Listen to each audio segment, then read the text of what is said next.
घर के कामकाज को आसान बनाने के लिए एक होम मेकर को बहुत से तजर्बात से गुजरना पड़ता है, तब जाकर आप अपने लिए घरेलू कामों को आसान बना सकती हैं। फिर आपके लिए घर को साफ़ सुथरा रखना और अपने लिए टाइम सेव करना कोई मुश्किल काम नहीं। मेरी वो बहनें जो अभी न्यूली मैरिड हैं और नया नया किचन और घर संभाल रही हैं, उनके लिए आज की टिप्स बहुत ज़्यादा यूज़फुल होने वाली हैं। और वो वर्किंग लेडीज़ जो कि घर से बाहर जॉब पर जाती हैं और उनकी ख्वाहिश होती है कि ज़्यादा से ज़्यादा टाइम सेव करते हुए मैं अपने घर के काम को जो है वो कंप्लीट कर लूँ। और हर माँ अपनी बेटी को ये काम ज़रूर सिखाएं और आने वाली ज़िंदगी उनकी आसान बनाएं। सो चलते हैं आज के ब्लॉग की तरफ। अस्सलाम वालेकुम to everyone and welcome back to my channel. कैसे हैं आप सब? आई होप आप सब ठीक होंगे। टिप नंबर 1 मेरी आटे से रिलेटेड है और टाइम सेविंग के हवाले से है। अच्छा, हर घर में जो है वो औरत को आटा तो गूंदना ही पड़ता है और परफेक्ट आटा वही गूंदा जाता है जो कि एकदम मुलायम हो और सॉफ्ट भी हो।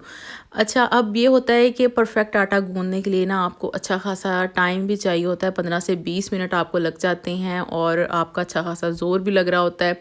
तो आटे को गूंदने के लिए मैं आपके लिए एक बहुत ही आसान टिप शेयर करने वाली हूँ कि आपने क्या करना है कि आटे को छान लेना है और उसके बाद आपने ना पानी डालकर हल्के हल्के हाथों से जो है वो इसको अच्छी तरह से मिक्स कर लेना है। अच्छा, यहाँ पर जो है आटा अच्छी तरह से मिक्स हो चुका है। मिक्स होने के बाद सिर्फ 1 से 2 मरतबा जो है ना हम पलट कर इसको गूंदेंगे, ज़्यादा बस इसको गूंदना नहीं है। और 1 से 2 मरतबा गूंदने के बाद इसको हल्का सा पानी लगा कर ना तो छोड़ देना है। कोई भी आप इसके ऊपर रुमाल दे लें या फिर आप इसके ऊपर कोई भी ढक्कन सा रख दें, जिससे ये है कि आटा जो है वो ढक कर पड़ा रहे और जरासीम से ये है कि पाक रहे। तो उतनी देर में ना आपने कोई और काम कर लेना है, बस आपने इसको जो है ना इस तरह से ही छोड़ देना है। यहाँ पर मैंने इसके ऊपर रुमाल दे दिया है और 15 से 20 मिनट के बाद मैंने अपने थोड़े से काम और कंप्लीट किए और अब मैं दोबारा से आई हूँ। तो आटे के ऊपर मैं बस 1 से 2 मरतबा, इसको कहते हैं कि मुक्कियाँ देना, तो 2 से 3 मरतबा जो है ना इस पर मैं मुक्कियाँ लगाऊंगी। और आप यकीन करें कि आटा इतना ज़्यादा सॉफ्ट और साथ में मुलायम हो जाता है कि रोटियां इतनी ज़बरदस्त बनती हैं। अगर आप इस टिप को फॉलो करेंगे तो आप ख़ुद देखिएगा, ना तो आपकी इस पर ज़्यादा मेहनत होगी और ना ही जो है वो इस पर आपका टाइम लगेगा। आटा अगर आपका परफेक्ट होगा तो रोटियां भी आपकी बहुत ही शानदार फुलके वाली बनेंगी। और वो तमाम लड़कियां जिनको भी आटा गूंदना नहीं आता, तो इस टिप के साथ आप आटा गूंद कर देखें। इंशाल्लाह आपको आटा गूंदना आज के बाद बहुत अच्छा लगेगा। टिप नंबर 2 मेरी बर्तनों से रिलेटेड है। किचन में आपको पता है कि सिंक में हमेशा बर्तनों का ख़जाना ही मौजूद रहता है और बहुत सारी ख़वातीन इस चीज़ से घबरा भी जाती हैं कि हर वक्त बर्तन जो हैं वो बहुत ज़्यादा हुए रहते हैं। तो इसके लिए यही एक आसान टिप है कि जब भी आप किचन में आएँ, कोई भी काम कर रही हों, ख्वाह आप चाय बना रही हों, ख्वाह आप हंडिया बना रही हों या फिर आपने किचन में कोई सब्ज़ी वगैरह बनानी है ना, तो थोड़े से टाइम के लिए बस आपने जितने भी बर्तन हैं आपके सिंक में उसको फटाफट से आपने वॉश कर देना। आपने इस बात का इंतज़ार नहीं करना कि चलो 4 बर्तन हैं, कोई बात नहीं 4 और हो जाएं फिर मैं इकट्ठे ही वॉश करूँगी। इस तरह से बर्तनों का ढेरों ढेर लग जाता है और किचन आपका कभी भी आपको क्लीन नज़र नहीं आता अगर आपके सिंक में धोने वाले बर्तन मौजूद हैं। इसलिए अगर किचन को साफ़ सुथरा बनाना चाहते हैं, अपने लिए आसानी पैदा करना चाहते हैं, तो साथ के साथ 2 बर्तन हो 4 बर्तन हो उनको वॉश कर दिया करें ताकि किचन भी आपका साफ़ रहे, सिंक में बर्तन भी आपके ज़्यादा ना हो, टाइम भी आपका सेव हो जाए और आपको जो है काम करने में जो है वो बिल्कुल भी उकताहट महसूस ना हो।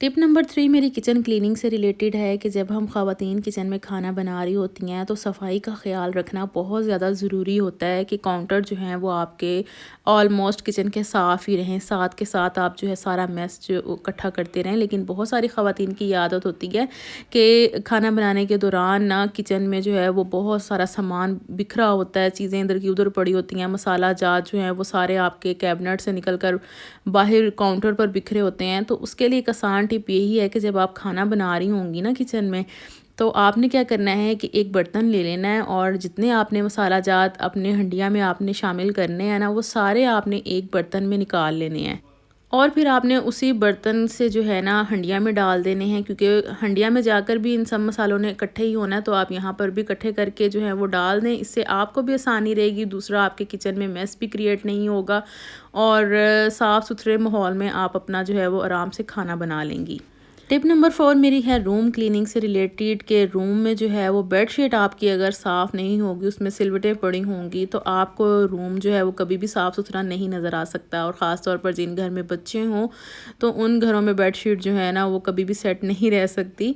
तो उसके लिए ये टिप है कि बेडशीट जो है वो आप इस तरीके से बिछाएँ कि सारा दिन आपकी बेडशीट जो है वो आराम से टाइम निकल जाए और बच्चे कूदें बैठें आप जिस तरह से मर्ज़ी, तो बेडशीट आपकी ख़राब ना हो। उसके लिए करना क्या है कि आपने जो है वो मैट्रेस को जो है वो निकाल लेना है बेड से बाहर, और इस तरह से जो है ना बेडशीट को एक बल देकर आपने 2 से 3 बल देकर ना इस तरह से फिक्स कर देना है। और फिक्स करने के बाद आपने इसमें फंसा देनी है दोनों तरफ से, नीचे की और दोनों तरफ से ऊपर से भी, इस तरह से आपने करके चारों तरफ से बेड में सेट कर देनी है। इस तरह से आपकी बेडशीट सारा दिन जो है वो सेट होकर रहेगी। आप सोएं उठें बैठें बच्चे खेलें, बिल्कुल भी ख़राब नहीं होगी और ना ही आपका टाइम वेस्ट होगा बार बार बेडशीट को सेट करने में। तो ये टिप जो है वो बहुत ज़्यादा यूज़फुल है अगर आप अपना बेड सारा दिन सेट रखना चाहते हैं। टिप नंबर 6, हर माँ अपनी बेटी को ये काम ज़रूर सिखाए। हर माँ जो है वो अपनी बेटी में ये आदत ज़रूर डाले कि जब भी रोटी बनानी है तो हर चीज़ जो है वो आपने अपनी समेटनी है।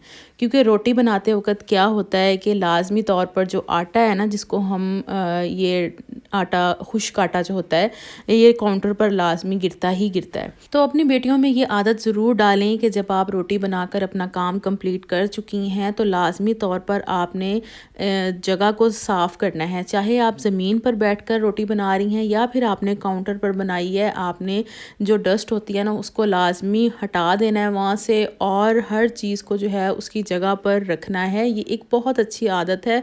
ऐसा नहीं करना कि आपने रोटी बनाई है तो बस किचन का जो है वो बुरा हाल है और आप छोड़कर जो है वो बस खाना खाने में मसरूफ़ हो गई हैं और किचन जो है वो आपका इतना बुरे हालत में पड़ा हुआ है, आटा भी वहीं पर गिरा हुआ है, हर चीज़ वहीं पर पड़ी है। नहीं, आपने हर चीज़ को पहले उठाना है, हर चीज़ को साफ़ करना है।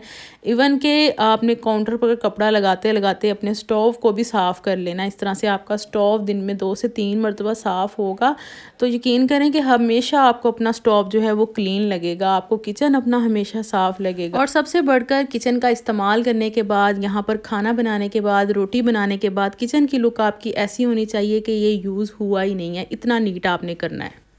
टिप नंबर 7, जब हम खाना बना रहे होते हैं और जो स्पैचुला हम यूज़ कर रहे होते हैं, चम्मच जिसे हम बोलते हैं, तो उस चम्मच को जो है ना आपने सालन में लगाकर कभी भी जो है किचन के काउंटर पर इस तरह से नहीं रखना। इस तरह से आपका काउंटर भी गंदा होगा और चम्मच भी आपका गंदा होगा। हमेशा एक बर्तन अपने पास लाजमी रखें और अपना चम्मच जो है वो इसमें हंडिया में लगाने के बाद उस बर्तन के ऊपर रखें। इससे आपका काउंटर भी साफ़ रहेगा और आपका चम्मच भी साफ़ रहेगा और इसके अलावा आप प्लेट का भी इस्तेमाल कर सकते हैं।